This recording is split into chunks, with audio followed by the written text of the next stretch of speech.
గురుగారు కొంతమంది ఎంత ప్రశాంతంగా ఉన్నా కూడా వాళ్ళ జీవితంలో ఆర్థిక ఇబ్బందులు అనేటివి ఉంటాయి. అసలు ధనం అంటేనే ఈశాన్యం లెక్క కింద చూస్తూ ఉంటాం. కానీ ఆహ్, ఆర్థిక ఇబ్బందులకి వంటగదికి కూడా ఏదైనా సంబంధం ఉంటుందా?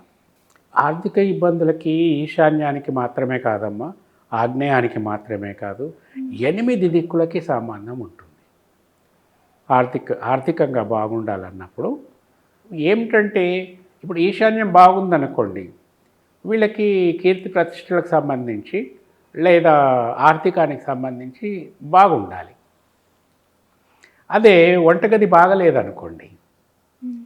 ఈ వంటగదికి దేనికి సూటిగా సంబంధం దేనికంటే మనస్తాపానికి. హ్మ్. వంటగదికి రియల్ రిలేషన్ ఉండేది మనస్తాపం. మనస్తాపం ఎప్పుడు కలుగుతుంది? డబ్బు లేకపోతే మనస్తాపం కలగదు. మనస్తాపం అనేది మనసుకు సంబంధించింది. ఈ మనసు ఇంట్లో ఉండే కుటుంబ సభ్యులకి వీళ్ళకందరికీ వీళ్ళ మధ్యన ఉండేటటువంటి రిలేషన్స్కి, వీళ్ళ మధ్యన ఉండేటువంటి ఆప్యాయతకి దీనికి సంబంధించింది మనసు. వీళ్ళ కుటుంబ సభ్యుల మధ్యన ఏమన్నా గొడవలు జరుగుతూ ఉంటే మనస్తాపం కలుగుతుంది. ఇప్పుడు భార్యాభర్తలు ఉన్నారు, ఇద్దట్లో ఎవరు మూడో బాగలేదనుకోండి, ఒక మాట అంటే మనస్తాపం కలుగుతుంది. ఈరోజు 2 పైసలు మనకి తక్కువ పడ్డాయి, సరే దానికి తగ్గట్టు సర్దుకుపోతాము, రేపు మళ్ళీ సంపాదించుకోవచ్చు. కానీ నోరు దాటి వచ్చిన మాట వెనక్కిపోదు. భర్త భార్యని ఒక మాట అన్నా, భార్య భర్తని ఒక మాట అన్నా, కుటుంబ సభ్యుల్లో ఎవరో ఒకరిని ఇంకొకరిని ఒక మాట అనుకున్నా కూడా మనస్తాపం కలుగుతుంది. దీనికి రిలేటెడ్ ఆగ్నేయం. కానీ ఆగ్నేయము వంటగదిలో కూడా ధనలక్ష్మి ఉంటుంది. ధనలక్ష్మి ఏ రూపంలో ఉంటుంది? వంటగది తప్పకుండా మనకి ఇంటికి ఆగ్నేయ మూలన ఉండాలి. అంటే కట్టుబడి స్థలానికి ఆగ్నేయ మూలన వంటగది ఉండాలి. వంటగదిలో ఈమె భార్య లక్ష్మీదేవి, తల్లి లక్ష్మీదేవి, ఆడపడుచుడు లక్ష్మీదేవి సమానం. వీళ్ళందరికీ చాలా సున్నితమైన మనసు ఉంటుంది. ఒక మాట అంటే భరించలేరు, వాళ్ళంటే మనము భరించలేము. మగవాళ్ళు అనుకోండి, ఒక మాట అనుకున్నా సర్దుకుపోతారు, పెద్దగా పట్టించుకోరు. కానీ ఆడవాళ్ళ విషయంలో అట్లా ఉండదు. ఈ లక్ష్మీ ప్రసన్నత అన్నది ఆగ్నేయంలో మనకు కనపడాలి. తప్పకుండా ఆడపడుచులు కానీ ఆడవాళ్ళు కానీ వీళ్ళందరూ కూడా సంతోషంగా ఉండటానికి ఆగ్నేయం బాగా పనికొస్తుంది. ఎట్లా పనికొస్తుంది? ఆగ్నేయంలో చేయవలసినటువంటి క్రియ అంటే అగ్నిని ప్రసన్నం చేసుకునేటటువంటి క్రియ మనము నిరంతరం చేస్తూ ఉండటం వలన, నిరంతరం అంటే 24 గంటలని కాదు, మనం వంట చేసే సమయంలో అగ్ని ప్రసన్నత చెందే విధంగా అగ్నిని ఉపయోగించటం, ఇది చేస్తున్నంతసేపు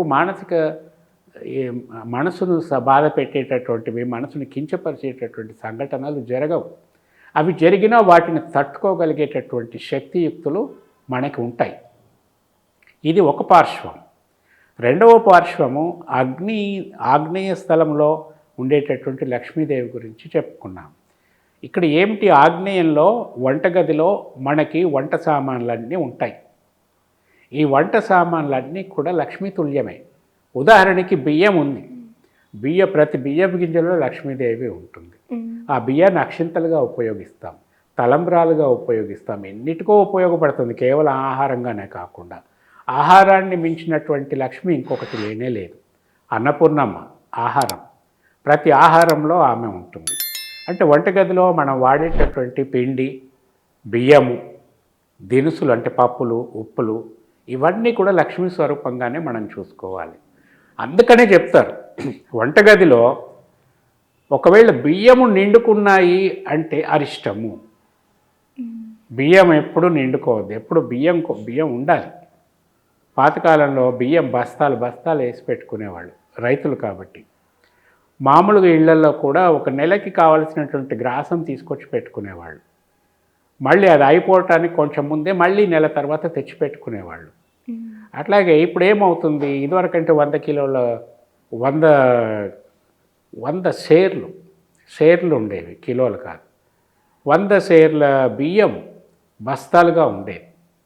షేరు అంటే ఇప్పుడున్న కిలోంబావు అట్లా ఉంటుంది. అంటే దాదాపు 125 కిలోల బియ్యం బస్తా ఉండేది.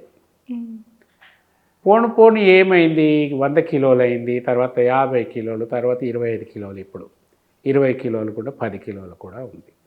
అప్పటికప్పుడు 10 కిలోలు బియ్యం తెచ్చుకోవటం, అది అయిపోతుంటే ఇంకొక 10 కిలోల బియ్యం తెచ్చుకోవటం, ఇట్లా తయారైపోయింది. ఇట్లా కాదు, మనకి ఎప్పుడూ నిండుగా ఉండాలి బియ్యం ఇంట్లో. సంవత్సరానికి సరిపడా బియ్యం కొనేవాళ్ళు ఇప్పుడు అట్లా కాకపోతే కనీసం 6 నెలలకి, కనీసం 3 నెలలకు ఒకసారన్నా మనం కొన్ని రెడీగా పెట్టుకోవాలి, అయిపోతుంటే తీసుకురావటం కాదు. అలాగే పప్పు దినుసులు ఉన్నాయి. ఈ పప్పు దినుసులు కూడా ఇదివరకు 3 నెలలకు ఒకసారి తెచ్చుకున్నారు. అంత కాకపోయినా కనీసం నెలకు ఒకసారి తెచ్చి రెడీ పెట్టుకోవాలి. అది అయిపోయే ముందు మళ్ళీ తెచ్చి పెట్టుకోవాలి. కానీ ఆ డబ్బా ఖాళీ అయ్యేదాకా మాత్రం ఉంచకూడదు. పిండి కూడా అంతే, గోధుమలు కూడా అంతే. ఇట్లాంటి విషయాలలో జాగ్రత్త పడాలి. అప్పుడు ఏమిటంటే లక్ష్మి నిండుగా ఉన్నట్టు. అవి అయిపోయినాయి అంటే లక్ష్మి వెలితి అయినట్టు. ఆ వెలితి అన్నది రాకూడదు, అంటే ఇవి ఎప్పుడు తరగకూడదు. ఈ వంటగదిలో మనకి వంటలకు కావాల్సిన సామాగ్రి అంతా కూడా ఎప్పుడు నిండుకోకుండా, అంటే అయిపోకుండా జాగ్రత్త పడుతూ ఉంటే మనము మన ఇంటిని లక్ష్మీప్రదం చేసుకోవటానికి చేసే ప్రయత్నాలలో ఇది ఒక ముఖ్యమైన ప్రయత్నం. ఇట్లా చేసుకొని చూడండి. ఆగ్నేయ విషయంలో ఇట్లా జాగ్రత్త పడండి. తప్పకుండా లక్ష్మీ ప్రసన్నత ఏర్పడుతుంది ఇంట్లో. ఆడవాళ్ళు పెద్ద గొడవలకి దిగినా సర్దుకుపోవటం ఈజీగా అయిపోతూ ఉంటుంది. ఆ విధంగా మనకి మనస్తాపం కలిగే సంఘటనలు కూడా తగ్గిపోతాయి. చేసి చూడండి.